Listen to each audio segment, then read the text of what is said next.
Sometimes as NRIs, we pride ourselves on being smart, isn't it? We navigate complex visa issues, we manage careers in foreign lands, we optimize our taxes, and overall, we think we are quite logical. But the moment our flight touches down in India, something strange happens. We switch off the logic and we switch on the emotion. When it comes to India, we always think with our hearts, not with our heads. Now, today, I'll tell you the story of how my heart convinced my head to make a profitable investment in India 10 years ago, which actually made me poorer. If this sounds familiar, my friends, do let me know in the comments if you've had a similar head versus heart moment that you at least feel slightly embarrassed about, if not outright regret. Okay, so flashback to 2015, yeah? Location is Bangalore. I bought an apartment in an up-and-coming area for 44 lakhs. That's what most real estate marketers say, isn't it? So with registration and interiors and the mandatory convenience charges that you would understand, I was all in for about 49 lakhs. Now, at that time, working in India, saving up 49 lakhs would have taken me years. It felt like a mountain to climb. Here's where I got caught in my first trap. Because I had just received an offer from the UK. The pound was very strong, almost 90 rupees, I think, to a pound. And 49 lakhs was just about 54,000 UK pounds. I looked at my gross salary offer and I thought, I can possibly pay this off quite comfortably. What I conveniently ignored were the taxes, the cost of living in the UK, and the fact that I had to still eat, live, and pay rent in the UK. I just saw the fact that my pound was king in India and made the classic first-time NRI mistake. But my plan was very simple. My parents already had a home to live in, so they did not need a place. So we decided that we just buy the flat and let it out on rent.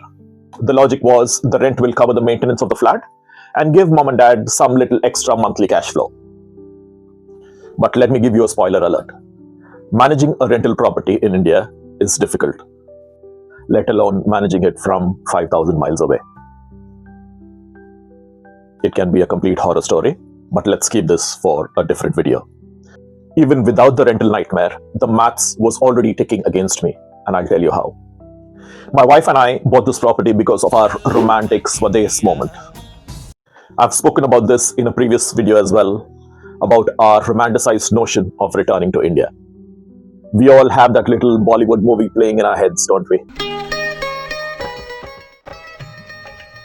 That we'll work hard abroad, we'll build a base at home, and return to India and live in glory.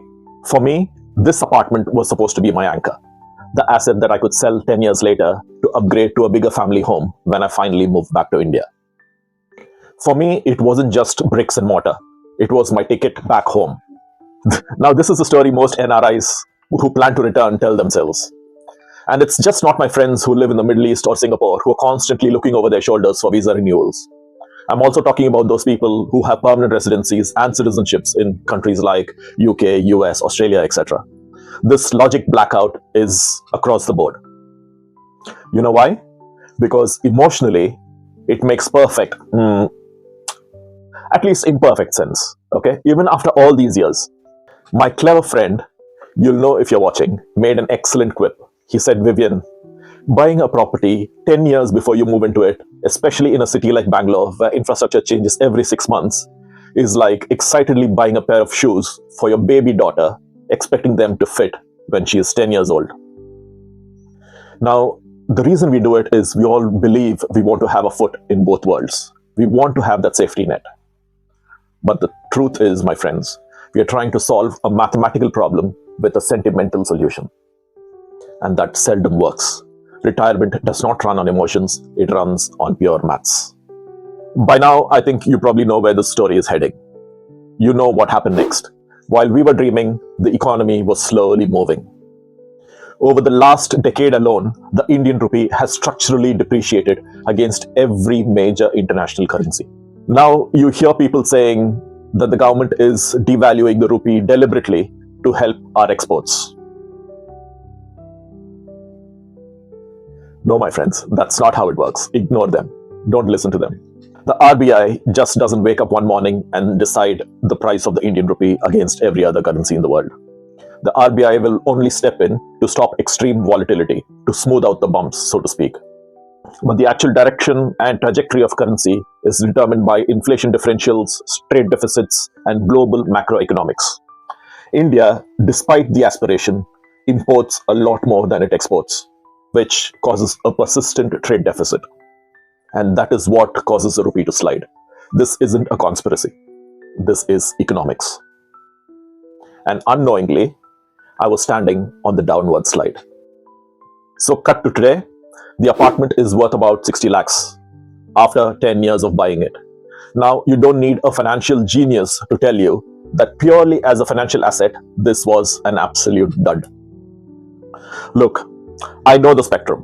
On one side, I was lucky because we've all heard of far more bitter real estate stories about rogue builders, land disputes, unfinished projects, and some people even losing 100% of their hard-earned money. So in that sense, I was lucky. I avoided the nightmare, and I shouldn't be complaining too much about the missing party hall and the clubhouse. Equally, we all know of someone who's hit the jackpot in real estate, isn't it? If they bought at the right place at the right time, the value of the property could have doubled or even tripled during the 10 years. If that's you, well done, and I'm genuinely happy for you. But let's not look at the outsiders. Just let's look at the average maths. If I just taken that 49 lakhs in 2015 and put it into a boring, lazy fixed deposit earning 7%, today that money would have been over 1 crore. It would have more than doubled without me even painting a single wall or chasing a single tenant. If I return now to India, that 1 crore will be a massive cushion for a new apartment, if not buy me a whole new apartment. Instead, what happened was, because of our romanticized middle-class aspiration for a makan after we've got roti and kapda sorted, we take the risk of real estate, especially Indian real estate, again a heart overhead decision, dealing with all the stress, only to end up with the 60 lakhs after 10 years. So locally also, in rupees, that apartment, that investment massively underperformed. But globally, I did not just bleed, I hemorrhaged. You know, I live in the UK, and this is where the math turns the hurt into anguish. Now, let's say I sell that flat and bring that 60 lakhs back into the UK. Today, the pound is sitting at 122 rupees. So 60 lakhs will give me 49,000 pounds. I put in 54,000 pounds, and I got back 49,000 pounds, a loss of 5,000 pounds, and 10 years of my life, even without mentioning inflation. Now that, my friends, is the invisible thief. But wait. It's not over. It gets worse. When the taxman finds that you've sold your property, that's where the tax adds insult to injury. The Indian taxman will look at your purchase price and say, "Wow, congratulations, sir. You made a profit of 11 lakhs. Now please pay me your capital gains tax." Now you cannot go back to him and say, "No, sir, I actually lost 5,000 pounds or $10,000. Because the truth is, he doesn't care. You made a profit in rupees, and that's all he cares about. He doesn't care about any other currency. So in the end, you're paying tax on a profit that actually is a loss in your pocket. And then, when you bring the money either to the UK or US, the taxman there might want to look at it once again.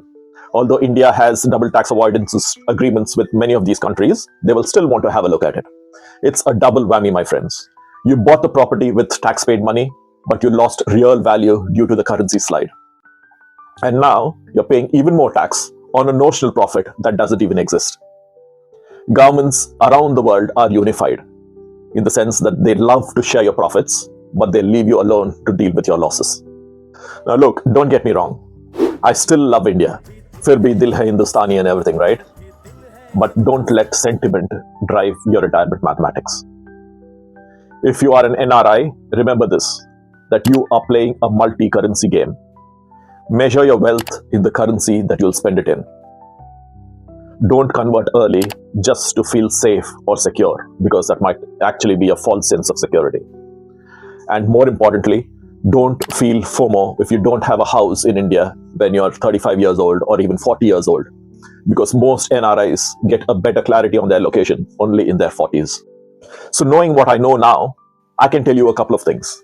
If you plan to retire abroad, don't chase rupee assets for safety. They are not safe from currency erosion. And if you plan to return to India, fantastic. But what I'd say is still keep your money in dollars or pounds until the day that you land. In fact, until the day you need to spend it. Don't convert it 10 years earlier like I did. My mistake, my friends, wasn't buying the home. My mistake was thinking that a home in Bangalore was a financial asset for my life in the UK. It wasn't. At best, it was an emotional asset. And emotional assets often come with a hefty price tag. So next time, before you say my property has gone up in value, ask yourself one question. Up in which currency? Have you checked the dollar value of your investments lately? Or are you too scared to look? Let me know in the comments. If you enjoyed this video, share with someone you think will enjoy it too. Take care, and I'll see you in the next one.